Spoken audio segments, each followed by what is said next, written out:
Bridges America, सितारों से आगे जहान और भी हैं।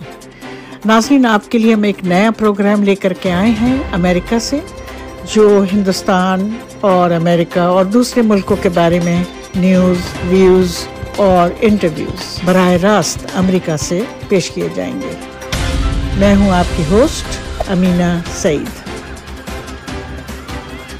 अच्छा, ठीक है। इस वक्त आपको लगता है कि वो तो खैर वो एक साहब गए थे यूपी में मिलने उनसे, क्यों मुसलमानों के लिए काम कर रहे थे, तो उन्होंने कहा कि हमने बहुजन मायावती से बात की, तो उन्होंने कहा जी अब हमने तो जय श्री राम के नारे लगाने हैं और मंदिर में जाकर के बैठना है या मंदिर के बाहर जाके बैठना है। तो इसका मतलब कि उनका तो उसके साथ बीजेपी के साथ हो गया, काम हो गया। तो खैर वो तो, अब अगर आपका क्या ख्याल है कि ब्राह्मण वोट देगा बीजेपी बहुजन समाज पार्टी को? देखिए, ब्राह्मण सत्ता के साथ जाता है और बहुत दिनों तक इंतजार नहीं करता है। तो ठीक है। अभी अगर बीजेपी को नहीं दिया और ये बीजेपी करा रही है ताकि ब्राह्मण सम्मेलन, बीजेपी चाहती है कि अगर उसे ब्राह्मण वोट न दें तो कांग्रेस और सपा को भी न दें, डिवाइड हो जाए, न कि ये कि दूसरे जगह चला जाए, सपा में चला जाए, कांग्रेस में चला जाए, जो क्षति होगी। तो ये बीजेपी का प्लान है। अच्छा, ठीक है। तो बीजेपी चाहती है कि नॉन बीजेपी वोट जो है वो बढ़ जाए ताकि बीजेपी जो है उसका वोट बना रहे। अच्छा, एक दो चीजें लोग कहते हैं कि जो दलित लीडर्स थे, जैसे रामविलास पासवान जी जो चले गए अब, और मायावती, ये लोग कुछ करते नहीं है दलितों के लिए। लीडर जरूर बन जाते हैं मगर कोई खास काम नहीं करते। नहीं, पासवान जी ने किया है। पासवान जी कभी चुकते नहीं, तो जरूर कमजोर हो गए 2014 के बाद। उसकी वजह भी होता है क्योंकि अकेले वहां पर बिहार में भी दलितों में जात पात बहुत हो गया, अति दलित हो गया, महादलित हो गए। तो ऐसी परिस्थिति में 4% 5% पासवान वोट से कोई जीत के आ नहीं सकता है, या 15% से भी जीत के नहीं आ सकता है। तो या तो आदमी खत्म हो जाए या तो सत्ता में आए। सत्ता में आके कुछ करेगा ही, खत्म होके कुछ नहीं कहेगा। ये शहादत की बात सभी कहेंगे, शहीद हो जाना चाहिए, इस्तीफा दे देना चाहिए, छोड़ देना चाहिए, लेकिन कहते तो लोग जरूर हैं। लेकिन जब आदमी सत्ता और पावर या चर्चा में नहीं रहता तो वो समाप्त हो जाता है, फिर कोई नहीं पूछता। तो व्यवहारिकता की बात यह है, पासवान जी को जब भी मौका लगा उन्होंने पिछड़ों, दलितों, अल्पसंख्यकों की आवाज उठाई है। ऐसा नहीं रहा कि काशीराम जी मायावती जैसा कि इन्होंने कभी कोई मुद्दा नहीं उठाया, न संसद में और न ही विधानसभा में, न कभी सड़क की लड़ाई लड़ी, न इनके कभी कोई कार्यक्रम रहे, न कभी कोई एजिटेशन रहा। इनका बस एक बड़ा सपना दिखाया इन्होंने, एक बड़ी भूख पैदा करी कि हुक्मरान बनोगे। हुक्मरान बनने की चाहत में, इंतजार में 3-4 दशक लोगों ने निकाल दिए।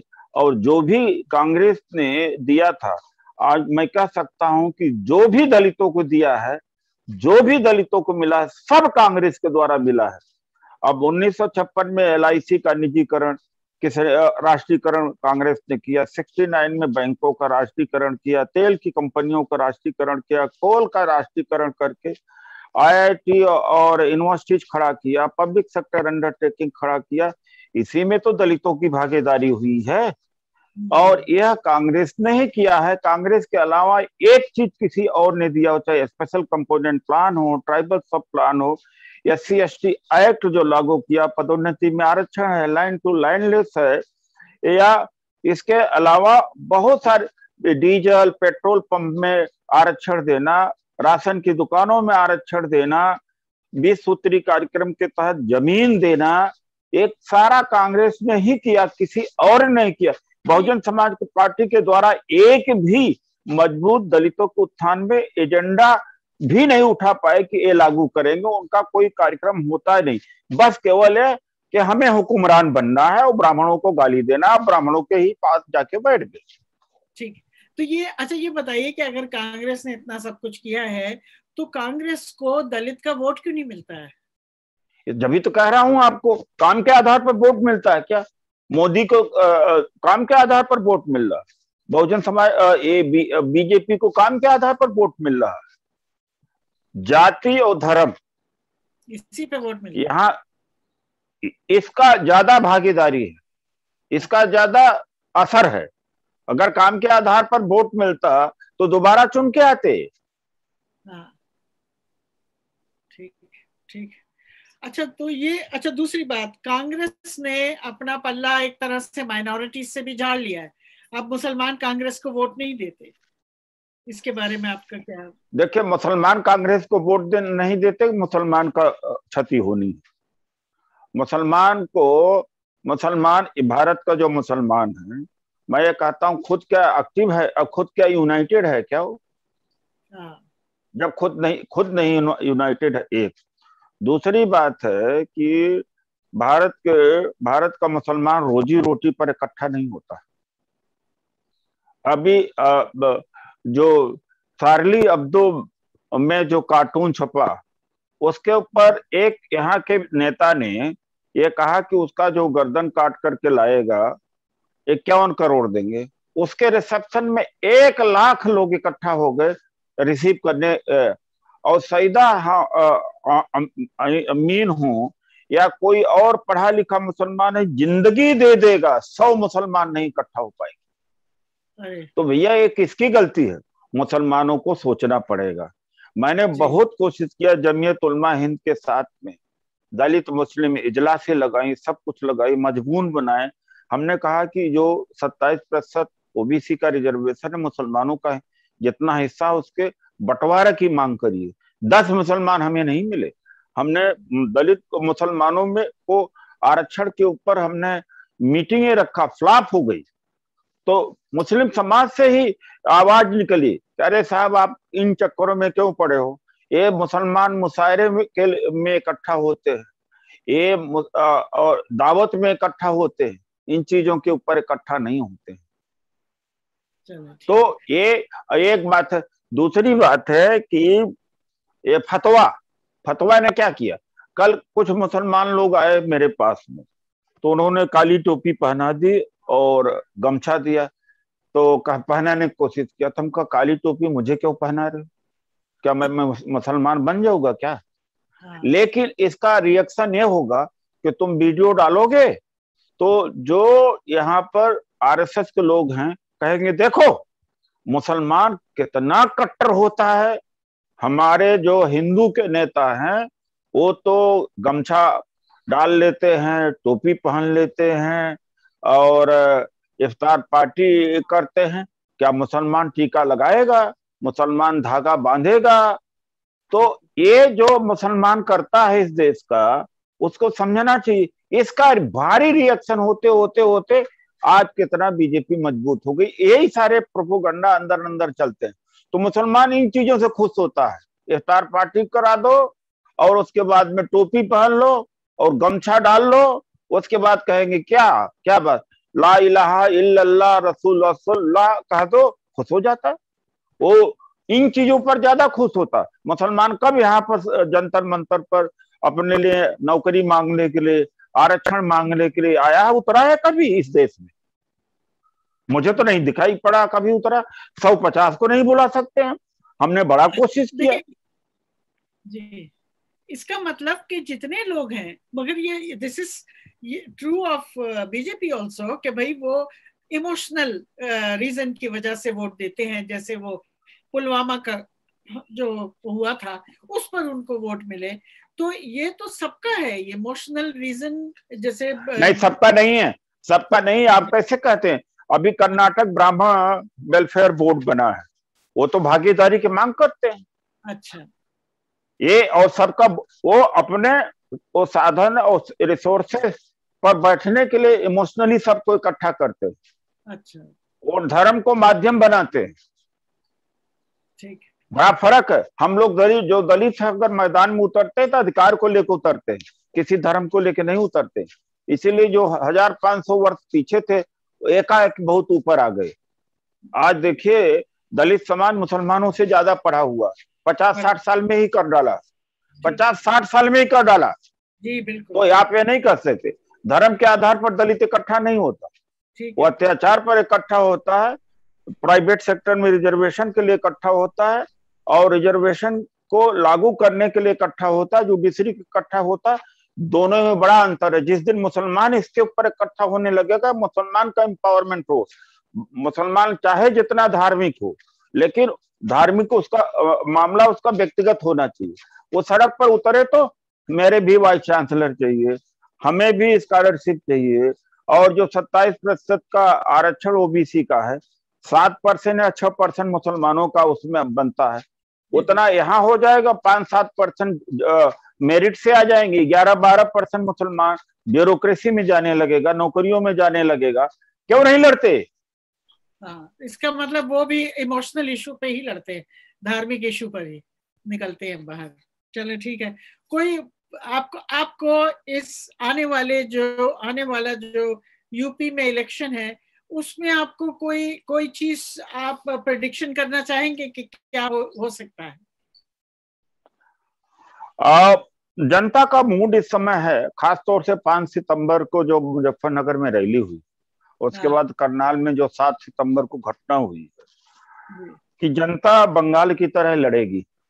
अच्छा। बंगाल में केवल टीएमसी ही नहीं लड़ी थी, बल्कि जनता भी बीजेपी के खिलाफ खड़ी हो गई। तो उत्तर प्रदेश में बीजेपी के खिलाफ जनता लड़ेगी, और बीजेपी का कार्यकर्ता भी नहीं निकलेगा, क्योंकि बीजेपी के कार्यकर्ता का भी काम हुआ नहीं। ये मोदी मॉडल है जो गुजरात का आया हुआ है, फिर वो केंद्र में आया, वो हर जगह चला गया। चीफ एग्जीक्यूटिव ऑफिसर की तरह काम करता है, चीफ मिनिस्टर, प्राइम मिनिस्टर। यहाँ केंद्र में इतनी दुर्गति क्यों है? आज 90% जीडीपी का डेट है हमारा भारत का। तो उसका सबसे बड़ा कारण है कि काम ही नहीं हो पा रहे। 70-77 मिनिस्ट्री हैं, मिनिस्टर बेकार बैठे हैं, और हजारों इंस्टीट्यूशंस हैं अधिकारियों के, वो भी बेकार पड़े हुए। जो पीएमओ में बन के आता है उसी को लागू करना है, तो बाकी फैसले तो पावर तो डिसेंट्रलाइज है नहीं। तो उसके वजह से आज व्यवस्था। और दूसरी बात है कि जो पब्लिक का व्यूज है, जो काउंसिल ऑफ मिनिस्टर्स का व्यूज है, जो जनता का व्यूज है, वो नहीं लिया जा रहा, केवल 2 आदमियों का व्यूज थोपा जा रहा, तो देश बर्बाद हो गया। तो इस तरह से बीजेपी के कार्यकर्ता का भी कोई काम ज्यादा नहीं हुआ है। वो उसको, जो उत्तर प्रदेश में क्या है, डीएम एसपी पावरफुल है, मिनिस्टर एमएलए कई बार तो डर की वजह से फोन नहीं करते जनून काम के लिए कि डीएम एसपी और पिटाई करेंगे। सीधा संवाद मिस्टर योगी से और एडमिनिस्ट्रेशन से। कार्यकर्ता अगर रुका पड़ा हुआ तो धर्म के चक्कर में रुका पड़ा हुआ है, पाखंड के चक्कर में बंधा पड़ा हुआ, झूठ से पड़ा हुआ, वरना बीजेपी में कार्यकर्ताओं का कोई काम नहीं होता। अच्छा, ये बताइए, ये जो आज का मतलब जो आप बात कर रहे हैं जीडीपी वगैरह की और इकोनॉमी की, तो ये तो लगता है कि ये इतना नुकसान हो गया है कि ये तो पता नहीं कब उठ पाएंगे। तो इनके जहन में क्या नहीं, भारत का भविष्य नहीं। जो रिच लोग हैं, अफोर्ड कर सकते हैं, भारत में रहना नहीं सोच रहे। उसमें मुसलमान नहीं, हिंदू ही है, हिंदू भी में सवर्ण है। कनाडा भाग रहे हैं, और यूरोप भाग रहे हैं, अमेरिका भाग रहे हैं, नए नए डेस्टिनेशन बन रहे हैं। पुर्तगाल नया डेस्टिनेशन बन रहा है, स्पेन है, इटली है, ऑस्ट्रेलिया है, जहां भी जा सकते हैं। कम से कम वो नहीं जा पा रहे तो बच्चों को भेज दिया है बाहर। तो क्यों अपॉर्चुनिटीज नहीं है, इकोनॉमिक अपॉर्चुनिटी नहीं, फ्रीडम नहीं है, फ्रीडम नहीं, बोलने की आजादी नहीं है। तो आप क्या समझते हैं कि बीजेपी के पार्टी के दिमाग में क्या चल रहा है? मैं कुछ तो सोचते होंगे ना कि क्या होने वाला है। नहीं, मैं जो समझता हूँ कि गोलवलकर का एक सोच था कि जनता को अभाव या गरीबी में रख करके ज्यादा दिनों तक रूल किया जा सकता है।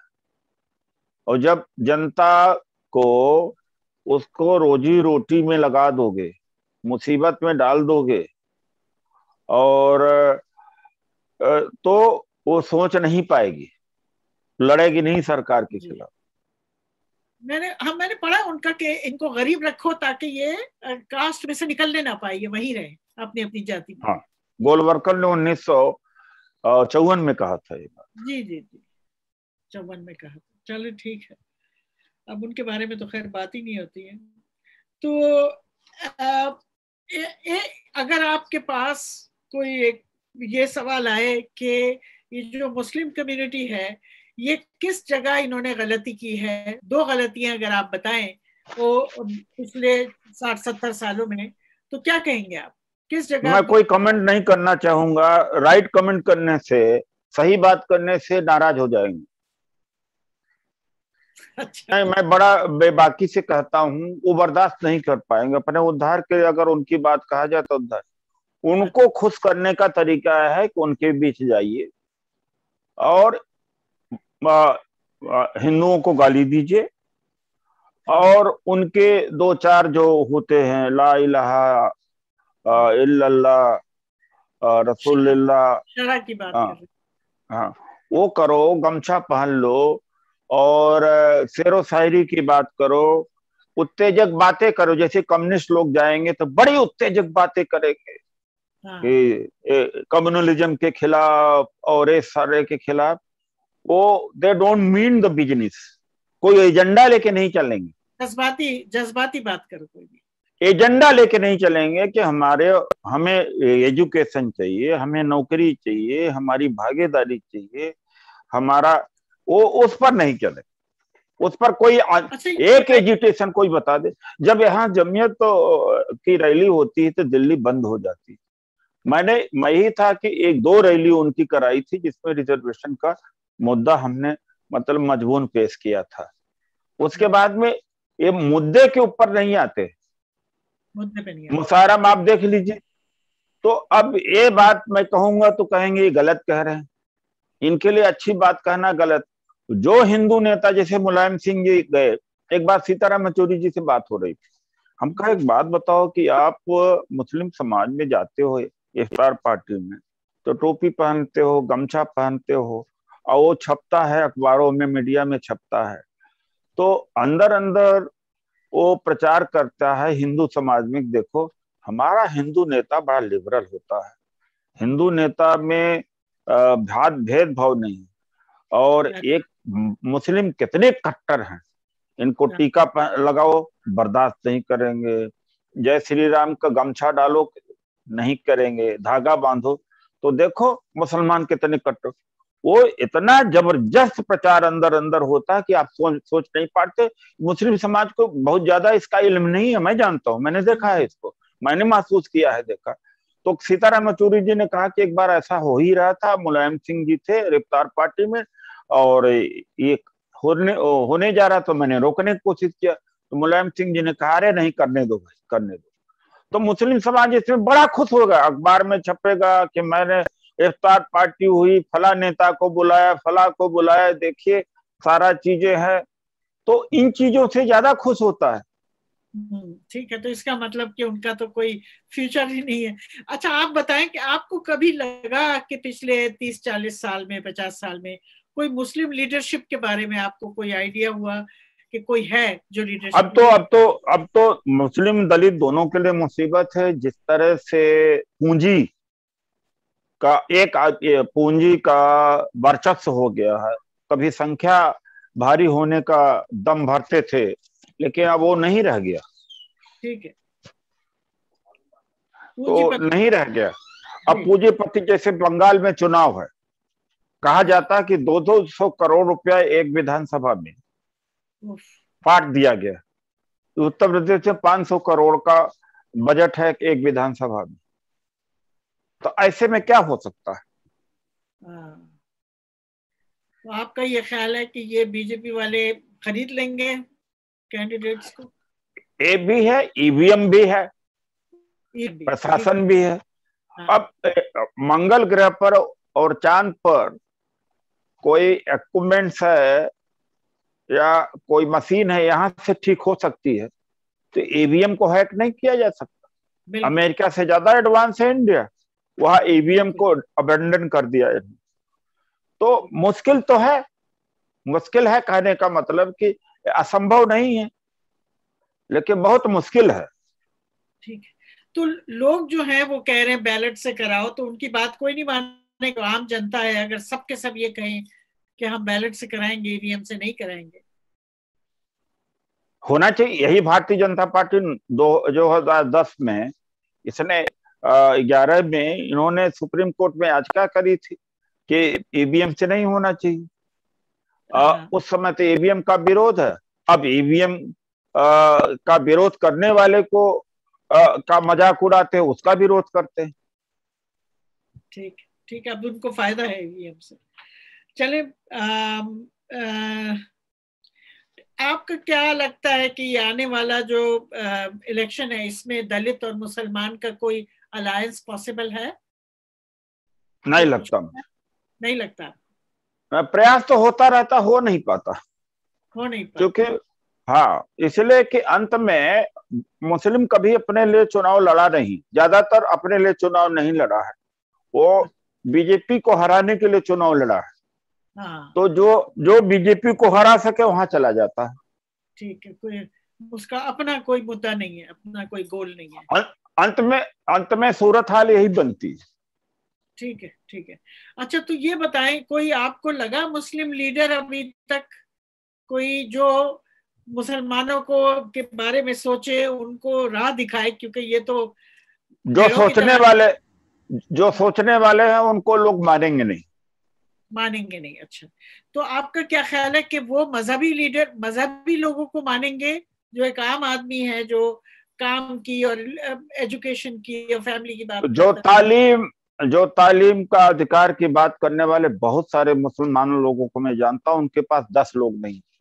10 लोग नहीं है? अरे 100 लोग नहीं होते। आप आकर के इकट्ठा कर लो 100 लोगों को, मैं मान जाऊंगा, नहीं कर पाऊं। सिर्फ मजहब की बात पे आते हैं। मजहब की बात हो और जो भी बात हो, और चीजें हैं, या तो एंटी बीजेपी लाइन ले ले, सेंटिमेंटल चीजें ले लें, या कोई और चीजें हैं उसका कर ले। ठीक है, चले, तो इसका मतलब तो हमें कोई वो दिखाई नहीं दे रहा। अच्छा, ये हमें दलितों और मुसलमानों का, दोनों का भविष्य, पिछड़ों का भविष्य बहुत अच्छा नहीं दिख रहा है, और वैसे भारत का भविष्य अच्छा नहीं दिख रहा है। जिस तरह से इन्होंने बर्बाद किया है भारत को, भारत की संस्थाएं बर्बाद हुई, संविधान बर्बाद हो गया है, इंस्टीट्यूशंस खत्म हो गई ही करीब करीब, ED, CBI, income tax, economy बर्बाद हो गई है। और जिस तरह से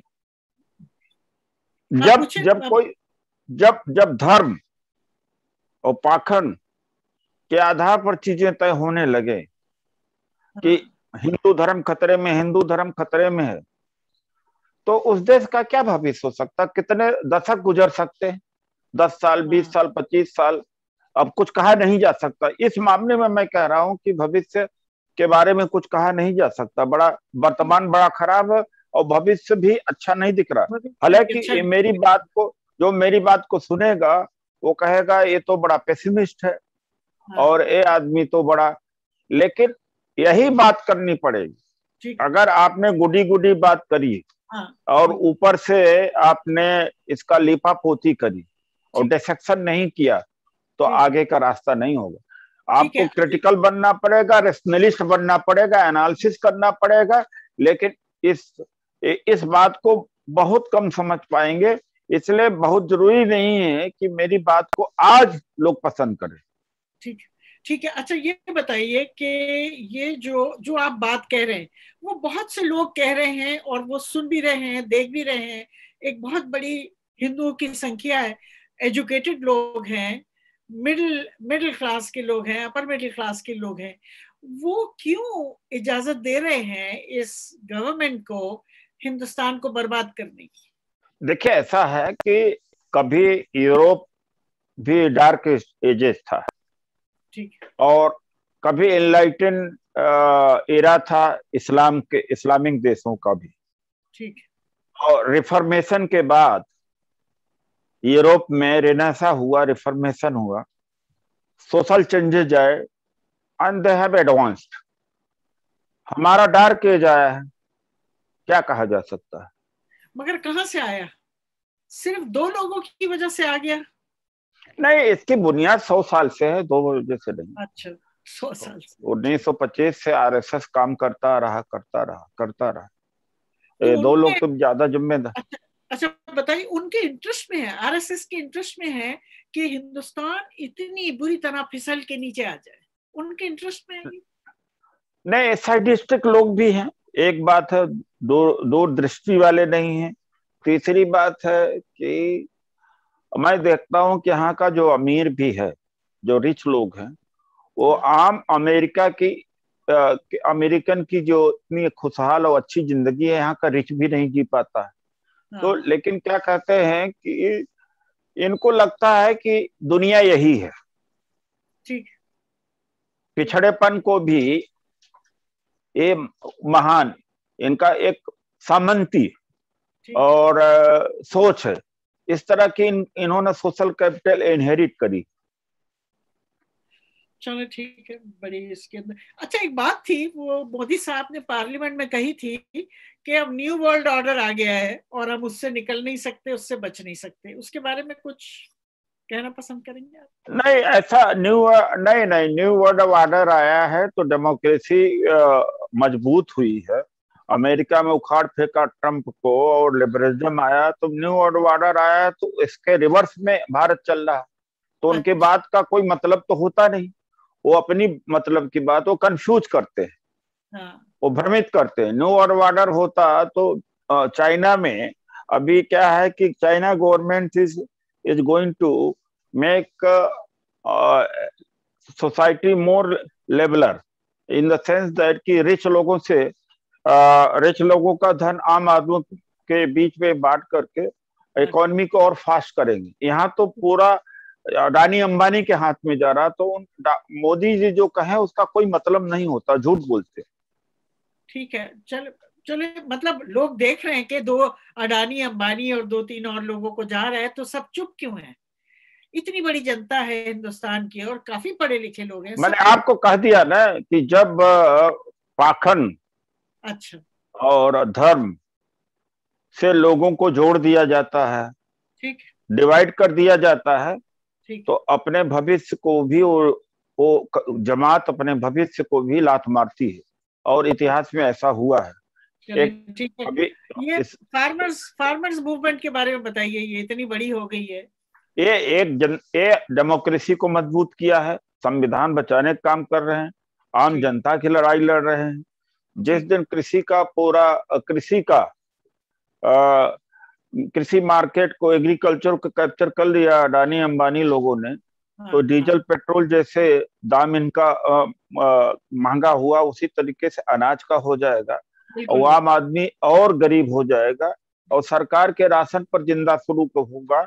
तो ये सत्ता में बहुत दिनों तक रहेंगे। भारत की जो 2 मजबूत पक्ष था, एक तो कैश इकोनॉमी थी मजबूत जिससे भारत चलता था, दूसरा एग्रीकल्चर से।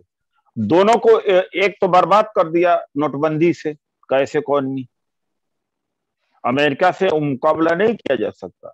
और दूसरा जो कृषि है, भले लेमन ब्रदर्स खत्म हो, बैंक या इंटरनेशनल इकोनॉमी चौपट हो जाए, या और बड़ी कोई डिप्रेशन आए इकोनॉमी में, वो बड़ी बात, फिर भी भारत सर्वाइव इसलिए करता था, किया है 2008 में, कि एग्रीकल्चरल इकोनॉमी है जिसमें सरकार का बहुत रोल नहीं होता, और कैश इकोनॉमी है जिसमें सरकार का रोल नहीं होता, कंज्यूमर बेस्ड होता है।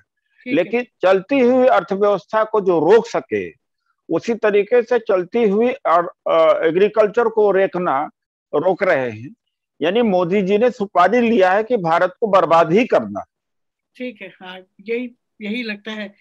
अच्छा, ये बताइए, कांग्रेस पार्टी का क्या फ्यूचर है? मतलब उनकी तो इस वक्त मेरे ख्याल में बंगाल में काफी भद उड़ गई उनकी, और देखिए, कांग्रेस के तरफ पूरा देश सोच रहा है। और हाँ, कांग्रेस को ही मानते कि देश यही चला सकते हैं, लेकिन सांगठनिक स्तर पर कमजोरी है। अगर सांगठनिक स्तर पर कमजोरी को हटा दिया जाए तो कांग्रेस 2024 में बड़े आराम से सत्ता में। संगठित क्या उसको एक्सप्लेन करें, क्या मतलब? संगठन, वही संगठन, उसके अभी मोर्चे नहीं है, उसके जो पुराने नेता हैं वो डरते हैं, मोदी और अमित शाह के खिलाफ ट्वीट नहीं कर पाते, राहुल जी अकेले लड़ते रहते हैं, प्रियंका जी लड़ती रहती है। 2014 के बाद राहुल गांधी जी ही एक ऐसे नेता हैं जो कंसिस्टेंटली लड़े हैं, चाहे सेकुलरिज्म का मुद्दा हो, चाहे अर्थव्यवस्था का मुद्दा हो, चाहे कॉमन मुद्दा हो, और कोई रीजनल लीडर भी नहीं लड़ा, चाहे विदेशी फॉरेन पॉलिसी हो, चाहे चाइना का घुसपैठ हो, एक व्यक्ति ने लड़ा है या अर्थव्यवस्था की समझ हो। तो एक ही व्यक्ति तो ये सब जान रहे हैं, लेकिन वो 15-20 साल में जो ऑर्गेनाइजेशन जर्जर हुआ है अंदर से, और कांग्रेस में भी ब्राह्मणवाद बहुत रहा है, परिस्थिति के हिसाब से चेंज करना नहीं हुआ है। कांग्रेस में ब्राह्मणवाद अभी जब 2019 में जब वो कैंपेन वगैरह हो रही थी, तो मोदी जी अपना वो उसकी बात कर रहे थे राम जन्मभूमि की, तो वो साहब भी गए और अपना जाके उन्होंने, राहुल जी ने अपना जा करके शिव मंदिर में जाके वो की, और उनके लोगों ने कहा कि भाई ये तो जनेऊ ब्राह्मण है, मतलब ये तो आपसे भी दो हाथ है। तो अब नहीं, वो तो मैं उससे सहमत नहीं हूँ, वो नहीं कहना चाहिए था कि कांग्रेस को अपने स्टैंड पे रहना चाहिए, सेकुलर बना रहना चाहिए, धर्म एक व्यक्तिगत मामला है जी। अगर कांग्रेस कस के सेक्युलरिज्म की बात करे तो कोई ऑल्टरनेटिव होगा ना, विकल्प होगा। अगर नहीं, बात देखिए, ऐसा है, भारत धर्म प्रधान है, जाति प्रधान है, और इस समय कांग्रेस को जातियों को जोड़ना पड़ेगा, और जातियों को जोड़ना सेकुलरिज्म या संविधान के विपरीत नहीं है, बल्कि सम्मत है। उनके हक की बात करना पड़ेगा, उनको न्याय देना पड़ेगा जो पीछे छूट गए हैं जी। जाति सोशल जस्टिस की लड़ाई ही कम्युनलिज्म की काट है। मगर उनके जो माइनॉरिटीज थे वो तो खत्म हो गए ना, वो वोट बैंक जो था उनका खत्म हो गया। अब तो माइनॉरिटीज ने देख लिया है ना कि कांग्रेस के ही राज में सुरक्षित हो सकते हैं, कांग्रेस राज में ही बढ़ सकते हैं, पनप सकते हैं। मैं ये नहीं कहता हूं कि उनको जितना मिलना चाहिए था मिला मिला होगा कांग्रेस के टाइम में, लेकिन कांग्रेस के टाइम में लिंचिंग, मारना, पीटना, जिंदगी जीना मुश्किल हो गया है। ये कांग्रेस के टाइम में ये सब सुरक्षित थे, चाहे दलित हो, चाहे आज देख लीजिए कितना फर्क है। और कांग्रेस ही एक नेशनल पार्टी, रीजनल पार्टी से ये चीजें रिप्लेस तो कर नहीं सकती। आप बात ठीक कह रहे हैं, मगर कांग्रेस एक दफा भी इस बात का प्रचार नहीं कर रही कि हम सेक्युलर हैं, हम प्रो माइनॉरिटी हैं, प्रो दलित हैं। ये बात कांग्रेस के मुंह से क्यों नहीं निकल रही? देखिए, ऐसा है कि परिस्थिति के हिसाब से करना पड़ता है। तो परिस्थिति मेजॉरिटी किसकी है इस देश में? हिंदू की। हाँ, तो फिर कम्युनलाइज हो गया है काफी हद तक। जब अस्तित्व तो नहीं रहेगा, पार्टी का अस्तित्व तो नहीं रहेगा जी, तो फिर क्या करेंगे?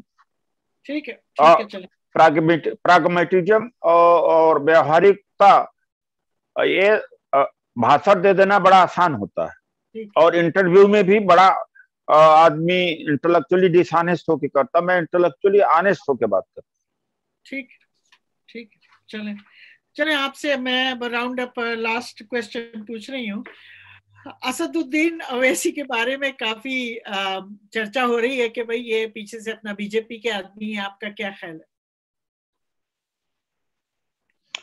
मैं इस पर कोई कमेंट नहीं कहूँ।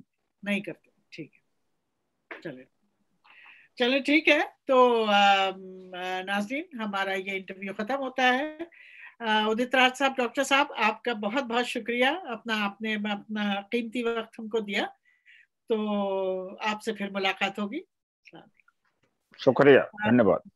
नाज़रीन, आपको हमारा प्रोग्राम अगर पसंद आया हो तो उसको लाइक करें, शेयर करें, सब्सक्राइब करें और कमेंट करें। शुक्रिया।